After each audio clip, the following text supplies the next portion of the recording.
தற்போதுள்ள இயந்திர அறிவியல் உலகில் ஆண்களும் பெண்களும் போட்டி போடுற ஒரு சூழல்நிலை ஒரு ஒரு ஒரு தோற்றத்தை ஏற்படுத்தி வைத்திருக்கிறார்கள். இதில் தொழிலில் கல்வியில் தொழிலில் ஆண்களும் பெண்களும் போட்டி போட்டு பெண்களாலையும் எங்களாலையும் முடியும் அப்படின்னு சொல்கிற மாதிரி ஆண்களோட போட்டி போடுற மாதிரி ஒரு தோற்றத்தை ஒரு நடைமுறையை ஏற்படுத்தி வைத்திருக்கிறார்கள்.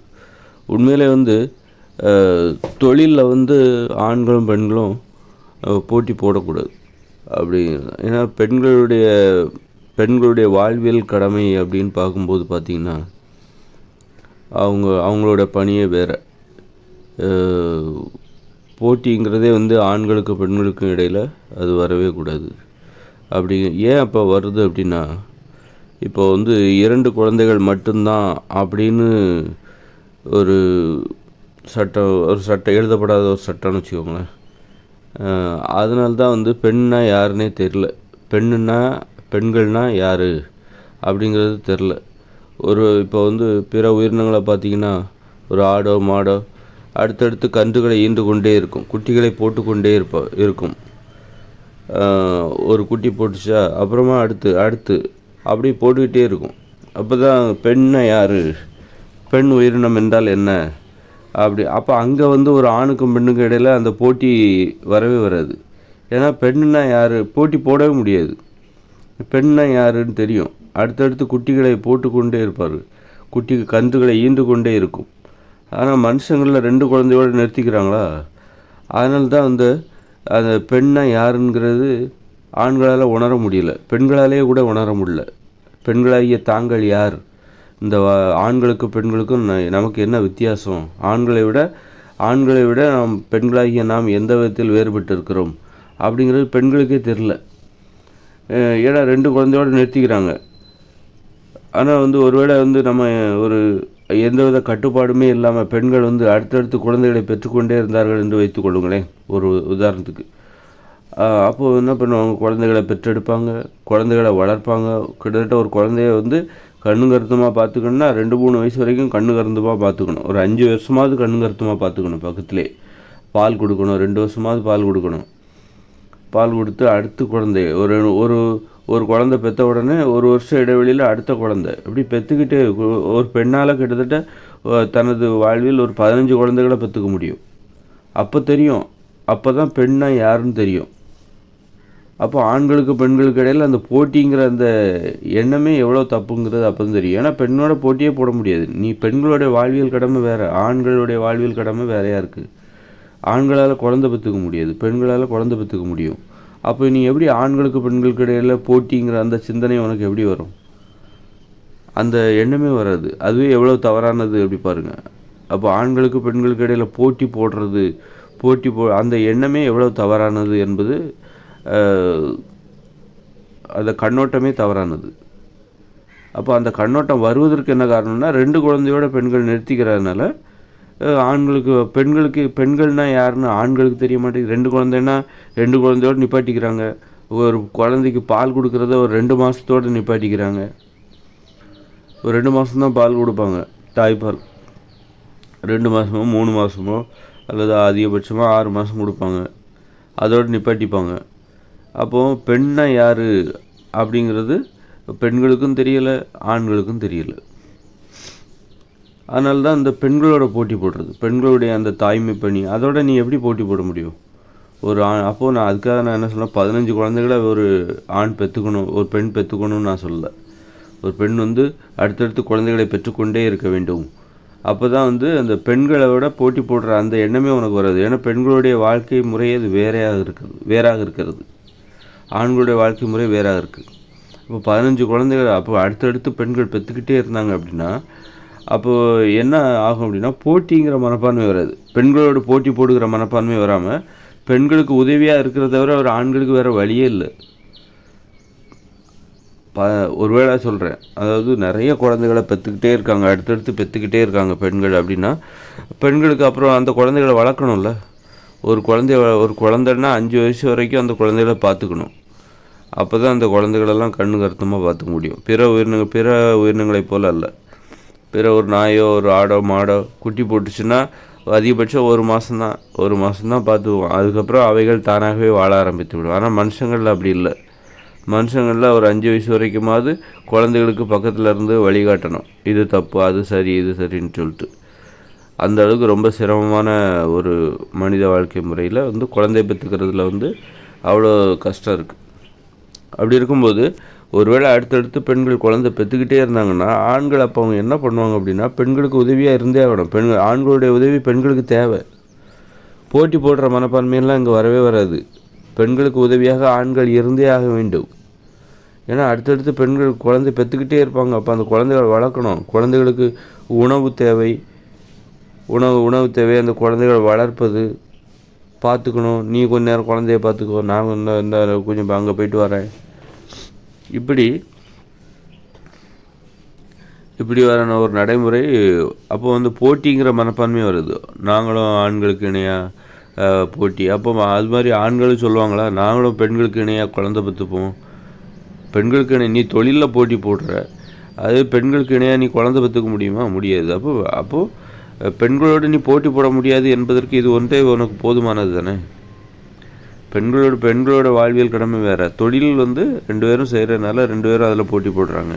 பெண்கள் குழந்தை பெற்றுக்கிறாங்க, அதில் ஆண்கள் போட்டி போட முடியாதுல்ல. அதனால் அதுக்காக பெண்கள் அடுத்தடுத்து குழந்தை பெற்றுக்கிட்டால் தான் ஆண்கள் பெண்களுக்கு உதவியாக இருப்பாங்க, போட்டி போட மாட்டாங்க, அந்த மனநிலையே வராதுன்னு நம்ம சொல்லக்கூடாது. முதல்ல அதை புரிஞ்சுக்கணும். இப்போ நான் எப்படி புரிஞ்சுக்கிறேன், சரி, இதனால தான் நம்ம அந்த புரிதல் ஏன் இல்லாமல் போகுது, ஏன் புரிதல், எதுக்காக பெண்களோட போட்டி போடுறாங்க, ஏன் முண்டிக்கிட்டு இருக்காங்க 2 பேரும், ஒருத்தர் ஏன் சண்டை போட்டுட்ருக்காங்க, ஏன் ஒருத்தர் உதவியாக இருக்க மாட்டேங்கிறாங்க, பெண்களுக்கு ஏன் ஆண்கள் உதவியாக இருக்க மாட்டேங்கிறாங்க. ஏன்னா பெண்களுடைய கண்ணோட்டம், பெண்களுடைய உண்மையான அடுத்தடுத்து அவங்க குழந்தை பெற்றுக்கிட்டே இருப்பாங்க. அப்படிங்கும்போது அந்த குழந்தைகளை வளர்க்கிறது, பெண்களுடைய அந்த தாய்மை பணியை பார்க்கும்போது ஆண்கள் அவ்வளோதான் பணிஞ்சு சரணடைஞ்சிருவாங்க. அடுத்தடுத்து பெண்கள் எப்படி ஆடு மாடுகளை போல் அவங்க குழந்தை பெற்றுக்கிட்டே இருக்காங்க. அவங்களால முடியும் தானே குழந்தைகளை பெற்றுக்கொள்ள அவங்களால முடியும். அதுதான் அவங்களுடைய உடல் தன்மையாக இருக்கிறது. அடுத்தடுத்து அவங்க குழந்தைகளை பெற்றுக்கொண்டே இருக்க முடியும்போது அந்த தாய்மை பணியை பார்க்கும்போது ஆண்களுக்கு வியப்பாக இருக்கும், பிரம்மாண்டமாக இருக்கும். பெண்களோடு போட்டியே போட முடியாது. எந்த வகையிலையும் பெண்களுக்கு இணையாக ஒரு ஆண் தனது ஆண் செய்கிற எந்த ஒரு செயலாலும் பெண்களுக்கு ஈடு செய்ய முடியாது அப்படிங்கிற அந்த பிரமிப்பு வரும். அதிலே அவன் பணிவடைந்து விடுவான். அதனால் ஒரு ஆணு பெண்ணு அப்போ அதுக்காக தன்னை நிரூபிப்பதற்காக அடுத்தடுத்து குழந்தைகளை பெற்றுக்கொண்டே இருக்க வேண்டும். அப்படி ஒரு வாழ்க்கை முறை இருந்ததுன்னு வச்சுக்கோங்களேன். நிறைய குழந்தைகளை பெண்கள் பெற்றுக்கிட்டே இருக்காங்க. அடுத்தடுத்து குழந்தைகள் ஒவ்வொரு பெண்களும் 15 பிள்ளைகளை பெற்றுக்கிறாங்க அப்படின்னா, அப்போ நீங்கள் ஒரு பெண்களை எப்படி பார்ப்பீங்க? பெண்கள்னால் யார்? உங்களுக்கு பெண்களை பற்றிய ஒரு புரிதல் எப்படிப்பட்டதாக இருக்கும் என்பதை கொஞ்சம் கற்பனை செஞ்சு பாருங்கள். அடுத்தடுத்து குழந்தைகளை பெற்றுக்கிட்டே இருக்காங்க. பெண்களுக்கும் சரி ஆண்களுக்கும் சரி பெண்களை பற்றிய புரிதல் எப்படி இருக்கும்? ரொம்ப பிரம்மாண்டமாக இருக்கும். ஆண்கிறவன் வெறும் கருவி மாதிரி தான் தெரியும். ஆண்கிறவன் ஒரு சும்மா அப்படிங்கிற மாதிரி தான் இருக்கும். ஒரு உதவி, அவ்வளோதான். உதவியாளன், பெண்களுக்கு உதவியாளன். அப்போ அது புரியும். அதனால் அதுக்காக பெண்கள் அடுத்தடுத்து குழந்தைகளை பெற்றுக்கிட்டே இருக்கணும் அப்படிலாம். இப்போ ஒவ்வொரு பெண்களும் 15 குழந்தைகளை பெற்றுக்கிட்டாங்க அப்படின்னா அங்கே சண்டைகள் தான் வரும். உணவுக்காக ஒருத்தர் அடிச்சிக்க வேண்டி வரும். பிற உயிரினங்களைப் போல் நாம் வாழ வேண்டிய நிலைமை வரும்.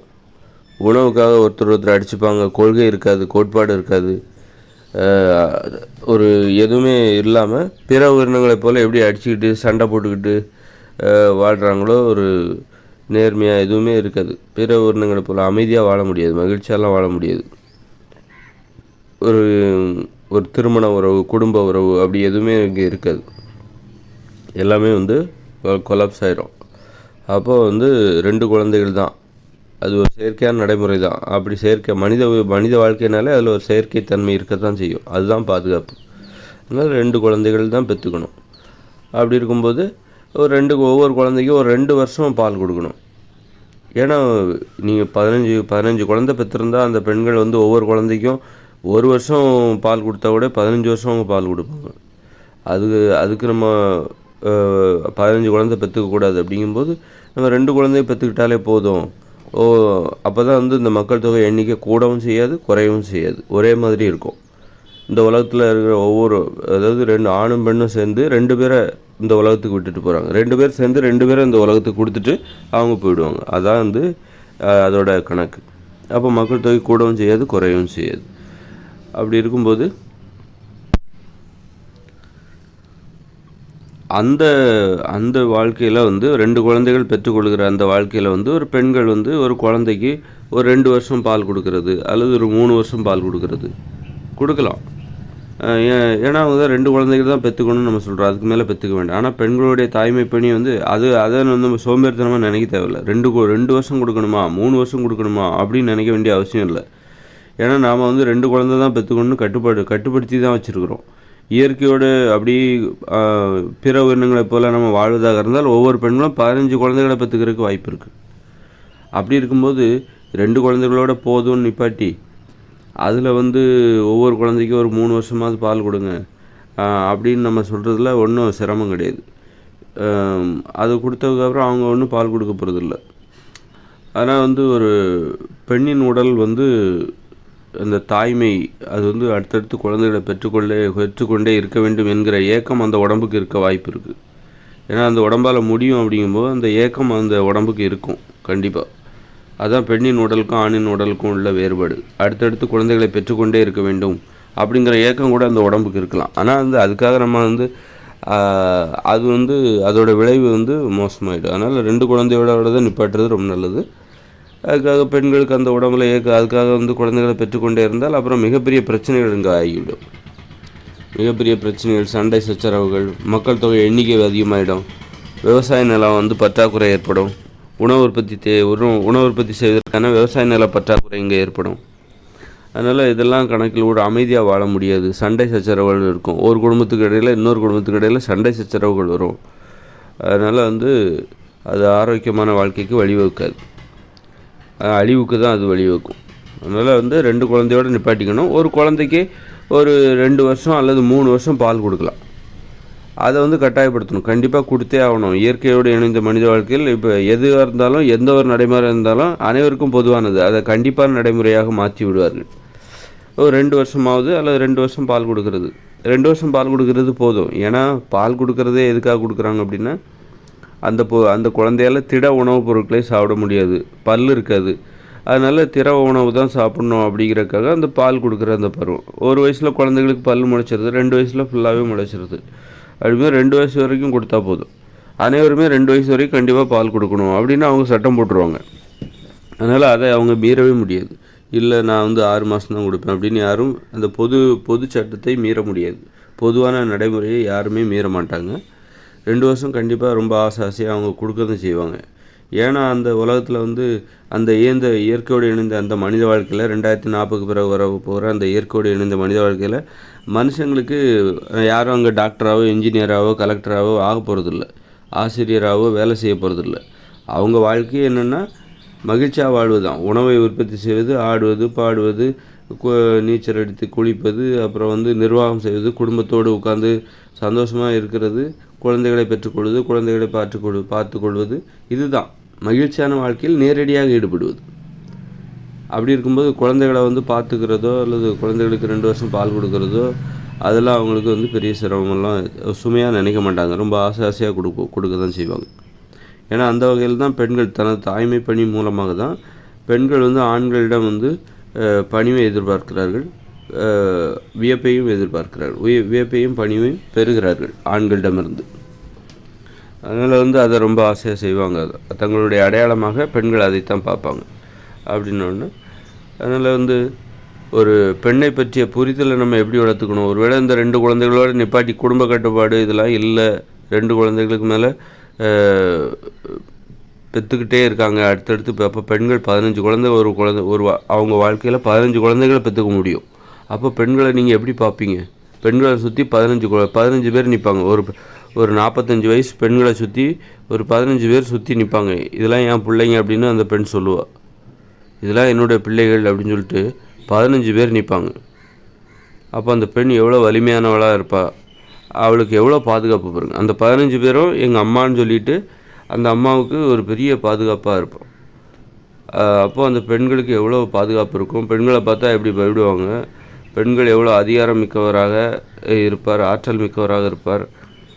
அம்மான்னு அப்போ ஒவ்வொரு குடும்பமும் ஒவ்வொரு பெண்ணும் இந்த மாதிரி தன்னை சுற்றி ஒரு 15 பேர் இது என்னுடைய குழந்தைகள் அப்படின்னு சொன்னால், அப்போ இங்கே என்ன நடக்கும்னா, அப்போ சண்டை தான் நடக்கும், நிறைய சண்டைகள் நடக்கும். ஒவ்வொரு பெண்ணும் தனது வலிமையை நிரூபிக்கிறதுக்கு இந்த மாதிரி 15 பேரோடு இருக்கும்போது பார்த்திங்கன்னா பெரிய சண்டை தான் நடக்கும். ஒவ்வொரு குடும்பத்துக்கு இடையில் சண்டை தான் நடக்கும். சாப்பாட்டுக்கு சண்டை நடக்கும், உணவுக்கு சண்டை நடக்கும். மக்கள் ஒரு இடத்துல நிலையாக இருக்க முடியாது. 15 பேர் இருக்காங்க அப்படின்னா, நான் அங்கே போய் அந்த நிலத்தை உழுது அங்கே போய் நான் உணவு தேடுறேன், அங்கே போய் உணவு உற்பத்தி செய்கிறேன், அந்த பக்கமாக ஒரு இடம் காலியாக கிடக்குது, நீ அங்கே போய் வேலை பாரு அப்படின்னு சொல்லிட்டு, அங்கே போய் நீ விவசாயம் பண்ணு அப்படின்னு சொல்லிட்டு நிறைய நில பிரச்சனை அதெல்லாம் ரொம்ப கிட்டத்தட்ட மக்கள் தொகையை வந்து இயற்கையோடு இணைந்த மனித வாழ்க்கையில் வந்து நோயாலெலாம் யாரும் நோய்கள்லாம் வராது பெரும்பாலும். இப்போ ஏன்னா அந்தளவுக்கு மக்களுக்கு தெரிஞ்சு போச்சு நோயெல்லாம் எப்படி வருது அப்படின்னு சொல்லிட்டு. அதனால் மக்கள் தொகை அதிகரிச்சுனாக்கா பெரிய பிரச்சனை ஆகிடும். அதனால் வந்து இன்றைக்கி 800 கோடி பேர் இருக்காங்கன்னா சராசரியாக எல்லாருமே 2 குழந்தைங்க 3 குழந்தைங்க பெற்றுக்கிறாங்க. அதனால தான் 800 கோடி. அதுவே 15 குழந்தைங்க பெற்றுக்கிட்டாங்கன்னா அந்த உலகம் முழுக்க 1800 கோடி அல்லது 2000 கோடி மக்கள் இந்த உலகம் தாங்காது. அதில் 2 குழந்தைகள் இருக்கிறது தான் எப்போதும் மக்கள் தொகை ஒரே அளவோடு இருப்பதற்கு வழிவகுக்கும். 2 குழந்தைகளோடு நிறுத்தும்போது அதே நேரத்தில் நீ பெண்களை பற்றின அந்த பிரம்மாண்டத்தை புரிஞ்சுக்கணும். ஏன்னா அந்த 2 குழந்தையோடு நிப்பாட்டுறதுனால ஒரு பெண்ணை பற்றி நீ புரிஞ்சிக்காமல் போயிடக்கூடாது. பெண் நினச்சா 15 குழந்தைகளை பெற்றுக்க முடியும். அப்போ தான் அவளுடைய பிரம்மாண்டம் என்ன, ஆணுக்கும் பெண்ணுக்கும் என்ன வித்தியாசம், பெண்களோடு ஆண்கள் போட்டி போடுகிற அந்த மனப்பான்மையே ஆண்களுக்கும் வராது, பெண்களுக்கும் வராது. அதனால் பெண்களுடைய வாழ்வியல் கடமை உடல் தன்மை என்பது வேறாக இருக்கிறது. ஆனால் அதையும் புரிஞ்சுக்கிட்டோம், நினைவுபடுத்திக்கணும் பெண்கள்னால் யார் அப்படின்னு சொல்லிட்டு.